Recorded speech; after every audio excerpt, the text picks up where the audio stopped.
Hi. You know, when I saw the look on Gordon Brown's face at the end of that interview, he didn't know what to do because he was literally dismissed and he didn't know what else to do. I mean, his face was absolutely like thunder. And, you know, quite frankly, I would never say this, but he deserves it. The way he has treated the British people, he keeps on saying they want to know this and that and the next thing, we won't get us on with the job. We don't want him to get on with the job. We want him to get out the job and disappear. And I tell you what, we actually need to go even further than that. We need to get rid of that whole bunch of MPs in that parliament. Like, you know, our very good friend Oliver Cromwell did. You know, it needs to be done. And seeing that, you know, the powers that be won't do that, I think we should in actual fact look at this and see what this man said. And this is what I'm going to read to you. This is what he said in Parliament. He said, "It is high time for me to put an end to your sitting in this place, which you have dishonoured by your contempt of all virtue," and contempt for Parliament, contempt for the British people, contempt for our rights, contempt for our democracy, contempt for everything, "and defiled by your practice of every vice. You are a factious crew and enemies to all good government." And that is true. Our government had been given away, our good government. The world followed our example of government, and now we handed over our democracy to a dictatorship run by what they call a commission, who has absolute power and is run by the elites of Europe, the wealthy elites, which include the huge bankers and everything, are worth hundreds of billions, hundreds of millions, trillions actually, these men are worth. And, you know, when I say that, I mean, you must remember, these men own the euro. These men actually own the dollar. That is how powerful and wealthy they are.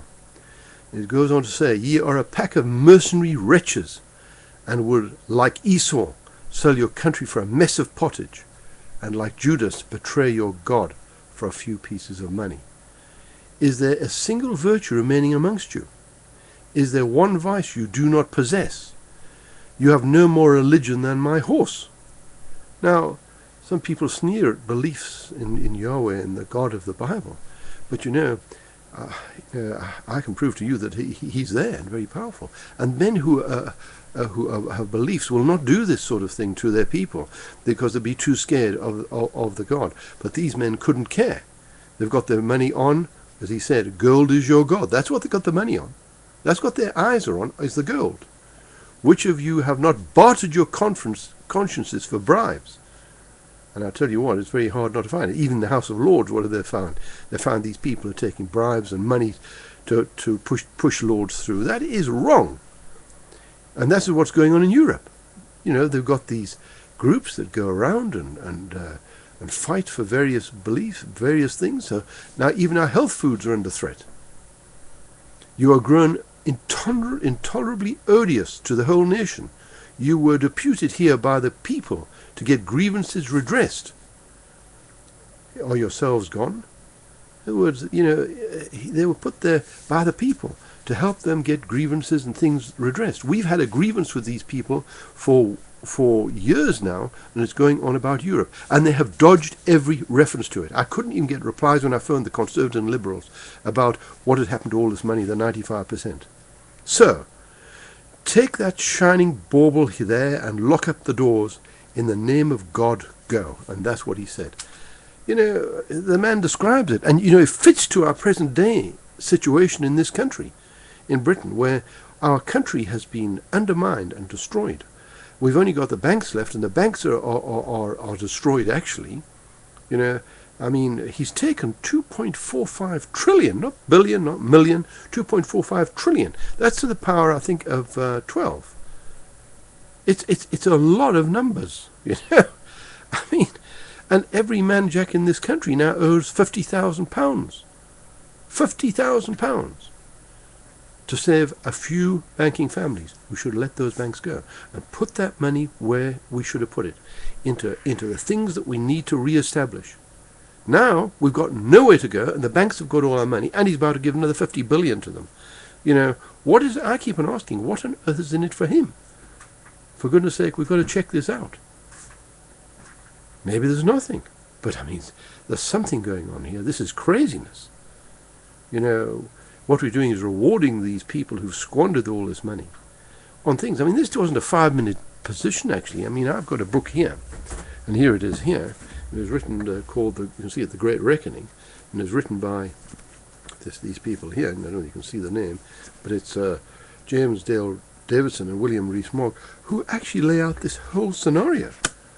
But we haven't gone through the whole scenario yet, and the whole scenario is that we're about to go into hyperinflation. So we went through inflation when the houses and everything else were going up. Then we're supposed to go into deflation. That's all in that book. And now we're about to go into hyperinflation. Why are we going to hyperinflation? Because the way they're spending money, the pound is heading for the floor, along with the dollar, incidentally. We've got all this taxation coming due.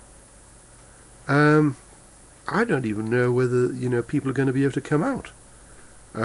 What this man has done to us and this government has done to us. But we learned it all in his bag. I never heard Cameron ask once in all the... I'm been a conservative. Our family were conservatives all our lives. But, I feel very sorry for having supported my party, and you should feel sorry for yours. We should sort of say, for goodness sake, let's get out of this situation. Let's forget about the lib-lab cons and vote for independence. Vote for UKIP and vote for BNP if you have to.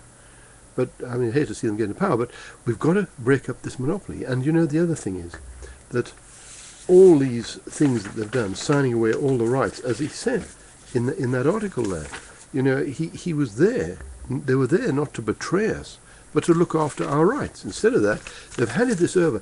And this represents 200,000 odd laws that they've passed that nobody's read.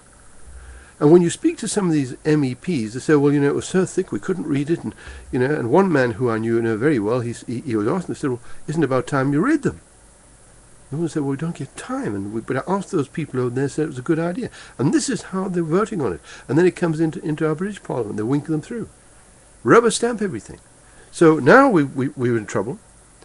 We're all part of the treaty. And all these laws become into effect. We don't know what it is, what these laws are. I mean, wasn't that what caused the American Revolution? The fact that George III passed a whole lot of laws and representative of the colonists over there? They were right. It was wrong to do that. And this is what these people have done. The MEPs haven't read them. These are passed by the commission down to them, and if they don't vote on it, they get pulled up before the commission. Team players, we want you to pass these laws. You must vote on them. I mean, it's disgusting. And then, of course, the ultimate insult is you pay all that money to those men, and they're flying all over the place. And you look at that, Parliament; it's empty most of the time because they're all doing things and getting more money. All they've got to do is sign on and disappear. As a matter of fact, even a German television crew went there and took pictures, and they ushered them out. They had the right to be there, and they caught all these people just flying away all the time. And they didn't know what to do. We've got to get away from this corruption. Europe is corrupt, and all these laws. What do we know? We don't know what the hell they've passed. And I don't think if you ask Brown, could you sit down and tell us the 200,000 laws that you people have said are good for us, when we've got our laws here that were good enough for a whole empire, and people throughout the planet have adopted them? What are we thinking of? We must get out of this corruption. It just makes me sick. Thank you very much for listening.